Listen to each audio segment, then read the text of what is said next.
Hi loves, welcome back to another tutorial on olives. My name is Olivia and today we'll be making an off-shoulder jumpsuit with ruffle. So if this is why you clicked on this video, then please keep on watching and let's start. I'll use this white material as ruffle and the main material is really stretchy. So as we move ahead, I'll tell you the things I was supposed to do since I am using a stretchy material, okay? I use quarter of my bust as the width of the material and then an extra inches for the back as zip allowance, okay? Now for the depth of your off shoulder, measure from your shoulder to wherever you want it to stop and use that as the depth. So this is the front, here is the center back, and this will be the side of the upper part, okay? Alright, so I'll use 5 inches for my neck depth, and by the time I stitch I should have 5.5.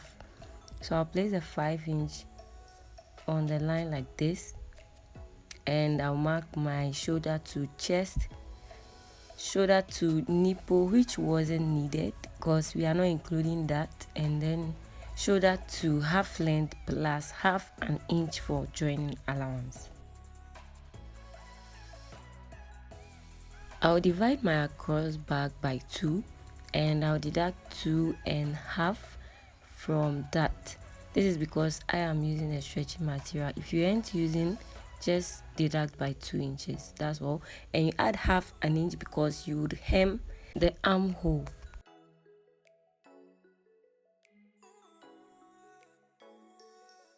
On the chest quarter of my bust, and I need no allowance. On the waist quarter of the waist, and I'll connect them together.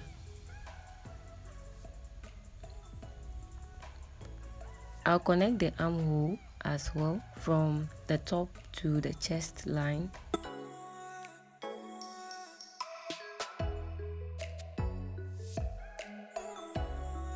This is both the front and the back together, so I'm going to notch this side. I'm not going to cut, I'll notch.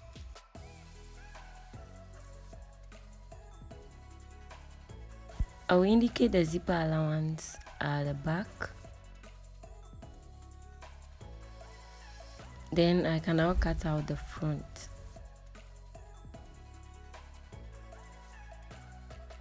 From the zipper line, I'll go in by 0.75. So I'll connect from there to the top, and that'll be the new zipper line, and from there I'll add my zipper allowance. I use the zipper allowance of 1 inch.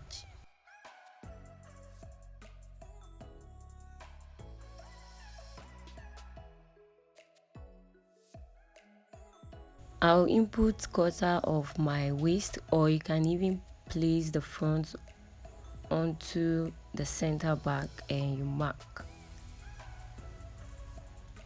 Then I'll connect from there to where I notched.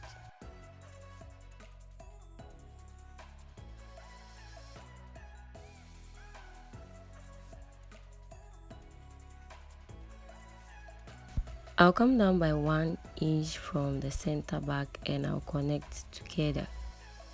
This is optional. Moving on to the lower part, which is the trouser, I marked half an inch from the top part, and the width is half of my thigh measurement, okay? For the length, deduct your half length from the full length of your jumpsuit, and then you add half an inch as well as your hemming allowance. For me, I used 1.5 of this material, so it wasn't enough, so I just exhausted the rest.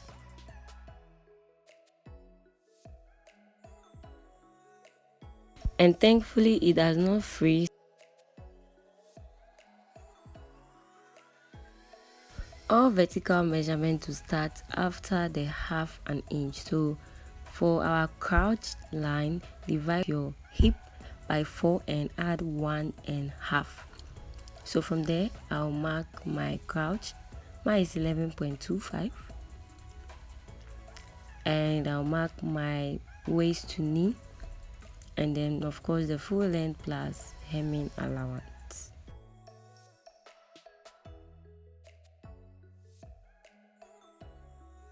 Now I'll mark quarter of my hip on the crouch line, and then I'll mark the same thing on the waistline. On the waistline, I'll mark quarter of my waist, and I'll add half an inch for joining allowance. That's to join the crouch. So I'll connect that from the waist to almost the crouch, not on the crouch. I'll connect these parts together as well. I'll go in from here by 1 inch and connect. So on the waistline, I'll come down by half an inch, and I'll connect that to the waist and re-add the half an inch allowance. So we will not cut this part out until we cut out the back. I will divide the hip measurement on the crouch line into 2, and whatever I get, I'll mark that to the lower part.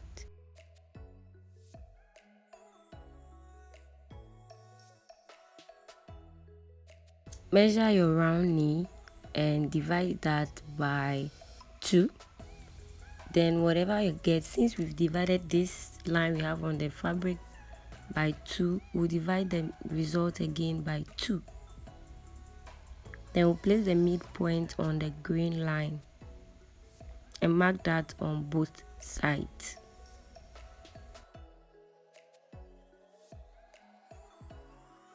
You repeat the same thing on your ankle.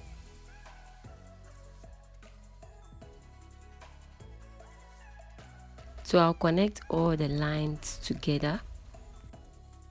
And if you want your trouser to be in the form of palazzo, use your thigh measurement on the knee as well as the hem of the trouser.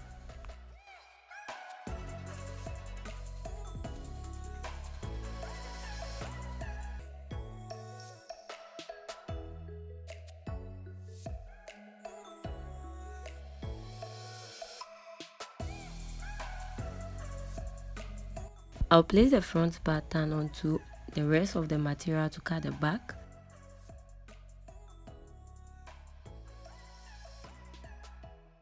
At a normal circumstance on our bodies, the front is not supposed to be the same as the back. The back length is mostly shorter than the front length because of the boobs at the front. Now in this tutorial we made the front the same as the back, so because of that there is no need to add back allowance to the trouser, the back trouser. Otherwise we'll have match folds or zip bulge, and we don't want that, so there is no need. So in this case we'll have both the front and the back the same. So I'll place the back bodies on top like this because I want both the back, that's the bodies, and the trouser to be the same.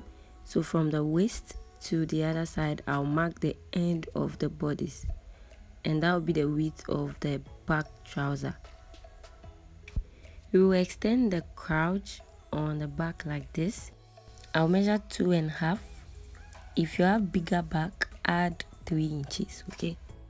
So I'll connect from the top to the 2.5, not too deep because that is where the back is, you know. Then I added 2 inches allowance, which is not needed for this tutorial because my material is stretchy. But if you are using a normal fabric, go for this, okay? Add 2 inches allowance because it's necessary.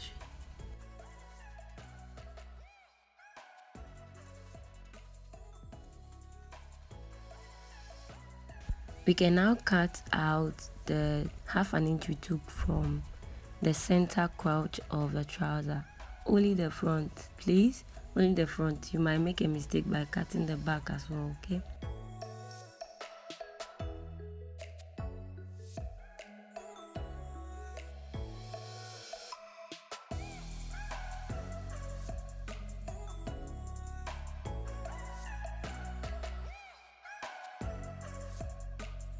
We don't want any long and boring tutorial, so we'll have a part 2 of this, which will be the sewing part and the attachment of the ruffle, which will be posted soon. And if you learned something from this video, give it a thumbs up, subscribe to the channel, and I'll see you in the next one.